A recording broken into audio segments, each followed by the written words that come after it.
السلام علیکم. آپ لوگوں سے درخواست ہے کہ اس ویڈیو کو لائک کیجیے اور شیئر کیجیے.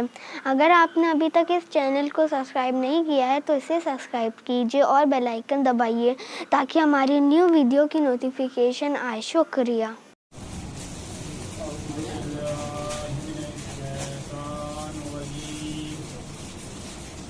بسم اللہ الرحمن الرحیم. الحمد للہ رب العالمین. الصلاة والسلام علی اشرف الانبیاء والمرسلین سیدنا و مولانا بالقاسم محمد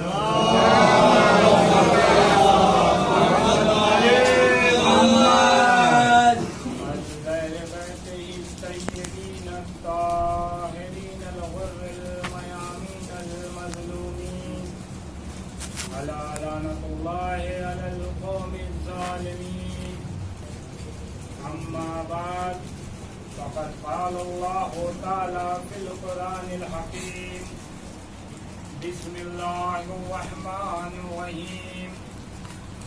والعصر إن الإنسان لفي خسر إلا الذين آمنوا وعملوا الصالحات وتواصوا بالحق وتواصوا بالصبر.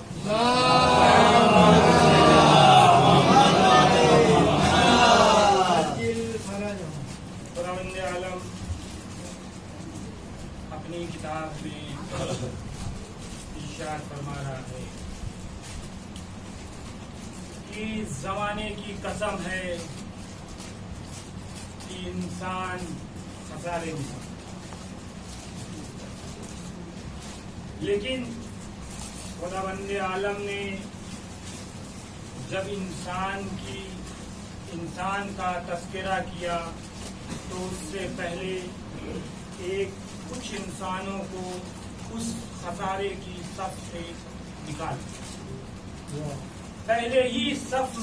پہلے ہی دور میں کچھ انسانوں کو نکال دیا. الانسان وہاں پاس آتا ہے، یوز کیا جاتا ہے، استعمال کیا جاتا ہے جہاں کچھ خاص انسانوں کے لیے تذکرہ ہو، جس میں پہلے اسٹیج میں خداوند عالم نے صرف عاقل انسانوں کو لیا اور جو مجنون تھے، جو پاگل ہے، یا جو وہ انسان جو ابھی بالغ نہیں ہوئے، ان انسانوں کو اس صف سے باہر کر.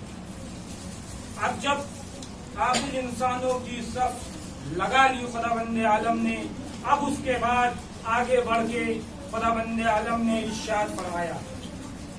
لیکن وہ نہیں کہ جو ایمان لائے، جو عمل صالح انجام دیتے ہیں اور جنہوں نے حق کی تلقین. اور اس کے بعد خداوند عالم خاموش نہیں ہوتا ہے بلکہ اس کے آگے قدم بڑھا کے کہتا ہے خداوند عالم کہ اس حق کی تلقین میں جو بھی مصیبت آئی اس سے جو صبر انجام دیتا ہے بس وہی انسان ہے جو خسارے میں نہیں ہے، اور اس کے بعد جو انسان ہے سب خسارے میں ہے. صلوات پڑھیے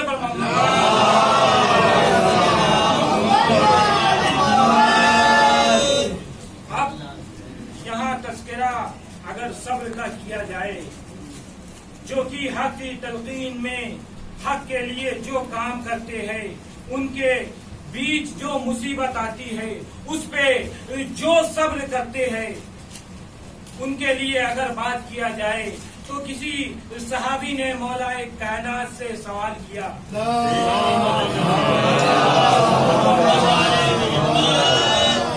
کہ مولا کائنات حق کیا ہے.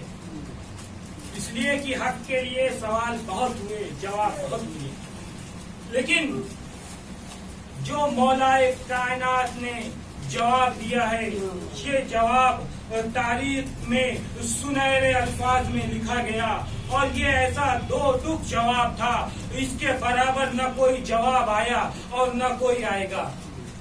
مولا کائنات نے کہا، مولا کائنات نے فرمایا کہ حق وہ ہے جو کبھی کسی انسان کو کسی انسان کے سامنے جھکنے نہیں دیتا، نہ کہ اس کی قدموں پہ، نہ اس کی نظروں میں، نہ کسی انسان کے قدموں میں جھکنے دیتا ہے، نہ کسی انسان کے نظروں میں جھکنے دیتا ہے۔ صبر اس کو کہتے ہیں۔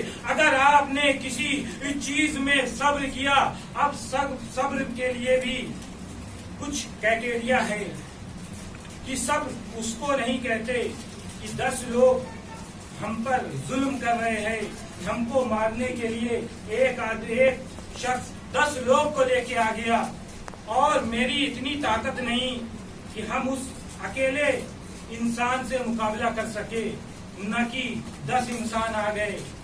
اب وہاں سے ہم نے فرار اختیار کر لیا، اور کسی نے پوچھا کہ ارے آپ نے مقابلہ نہیں کیا، آپ ان کے سامنے ڈٹ کے نہیں کھڑے رہے، آپ نے راہ فرار اختیار کر لی۔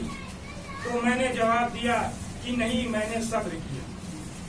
یہ صبر نہیں، یہ بزدلی کہلائے گی، اس لیے کہ میرے پاس طاقت ہی نہیں تھی کہ میں ان سے مقابلہ کر سکتا، اور وہاں سے راہ فرار اختیار کر لی۔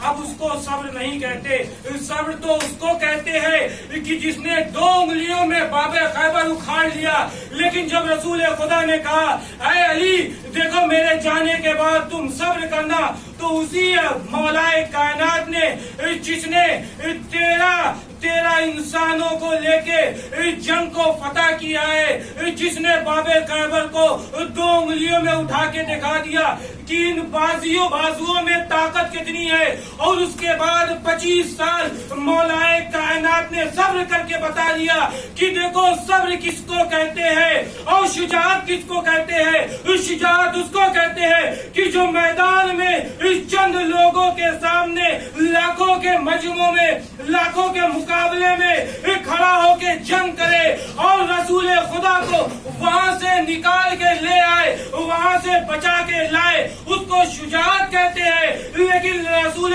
خدا کی وصیت کو انجام دے کے اپنے گلے میں رسوان ظلم بھی بندھوا لے اور چوں بھی نہ کرے، اس کو صبر کہتے ہیں۔ صلوات پڑھیے پر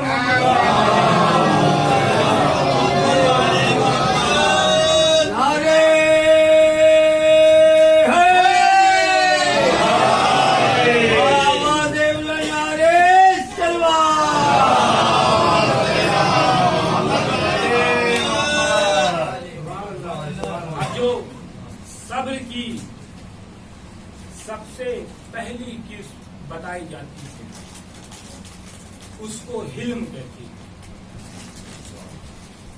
حلم یعنی موقع دینا، وقفہ دینا، کچھ ڈھیل دینا۔ اس لیے کہ ہم سب ابھی 3 مہینہ پہلے ماہ مبارک کو درج کر چکے ہیں، اور اس سال تو ماہ مبارک ایسا درج ہوا کہ اس سے پہلے شاید کبھی نہیں۔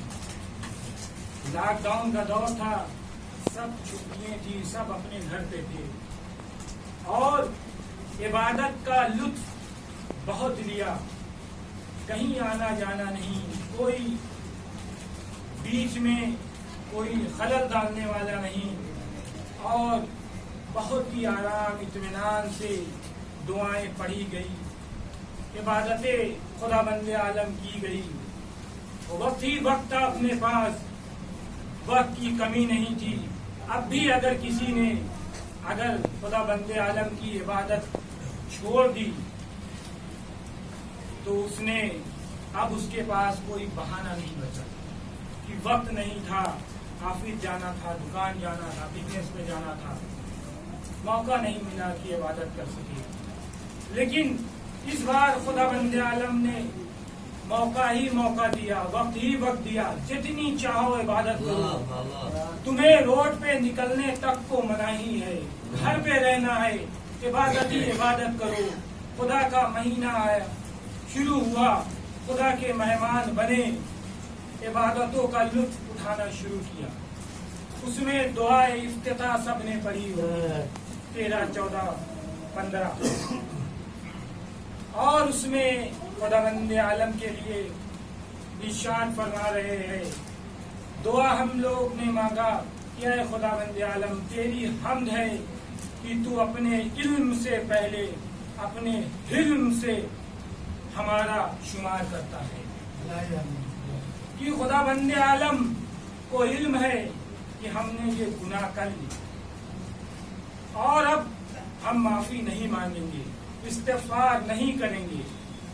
لیکن خداوند عالم نے اپنے علم سے پہلے اپنے علم کا استعمال کیا اور فرشتوں سے کہا اس کو وقت دے دو, یہ میرا بندہ شاید ہے کہ یہ ابھی استغفار کر لے, شاید اپنے گناہوں سے معافی مانگ لے, اس کو 24 گھنٹہ دے دو, یہ شاید ہے کہ معافی مانگ لے, میری بارگاہ میں آ کے استغفار کر لے, میں اس کو معاف کر دوں گا. جبکہ خداوند عالم جانتا ہے کہ یہ 24 گھنٹہ نہیں, 24 مہینہ نہیں, 24 سال نہیں, پوری زندگی یہ استغفار نہیں کرے گا. لیکن خداوند عالم نے اپنے علم نہیں بلکہ علم کا استعمال کیا اور کہا اس کو اے فرشتہ اس کو موقع دو, اس کو وقت دو, شاید ہے کہ یہ معافی مانگ لے, شاید ہے کہ استغفار کر لے. لیکن ہم نے نہ معافی مانگی نہ استغفار کیا. اس لیے کہ خداوند عالم فرماتا ہے صلوات پڑھیے پر محمد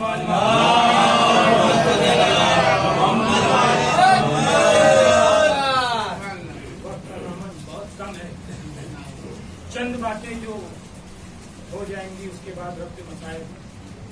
کہ خداوند عالم کہہ رہا ہے کہ 4 لوگ ہیں, 4 طرح کی گناہیں کرتے ہیں, جس میں 3 لوگوں کو میں معاف کر سکتا ہوں, لیکن ایک وہ لوگ ہے کہ جن کو میں معاف نہیں. ایک وہ ہے کہ جو گناہیں کرتے ہیں لیکن ان کو پتہ ہی نہیں کہ یہ گناہ ہے, کیا گناہ ہے, کیا ثواب ہے. جنگل میں رہتے ہیں یا کہیں ایسی جگہ رہتے ہیں کہ ان کو علم ہی نہیں ہو پاتا, دریافت کرتے ہیں لیکن ان کو پتہ نہیں چلتا کہ یہ گناہ ہے, ثواب ہے, کیا گناہ کیا ثواب, اور اسی حالت میں وہ مر جاتا. خداوند عالم فرماتا ہے کہ میں ان کو یہ معاف کر سکتا ہوں, اور یہ گناہیں وہ جو خداوند عالم کے لیے ہوئی, جو بندے کے لیے گناہ کی گئی ہے اس کو معافی کرنے کا اختیار خداوند عالم نے بندے کو دیا. کہ ہم نے اگر کسی بندے کو, کسی انسان کو کوئی تکلیف دی ہے تو اس کی معافی وہی انسان دے سکتا ہے. خداوند عالم نے اس کا مختار و مالک اس انسان کو بنا دیا.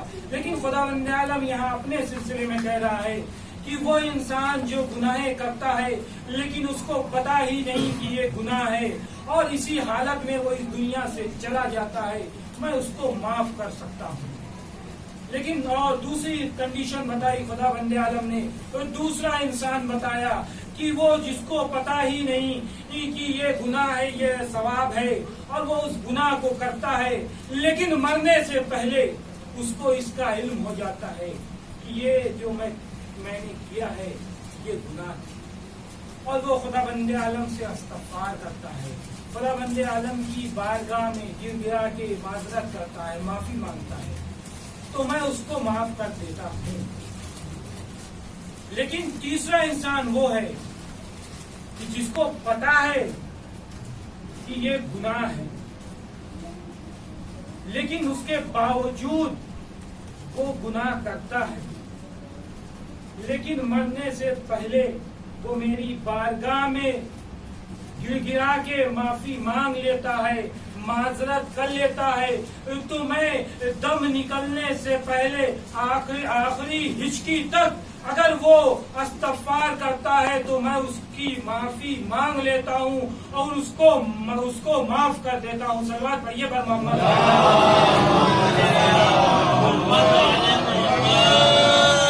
اس لیے کہ اگر میں نے گھر میں ایک نوکر رکھا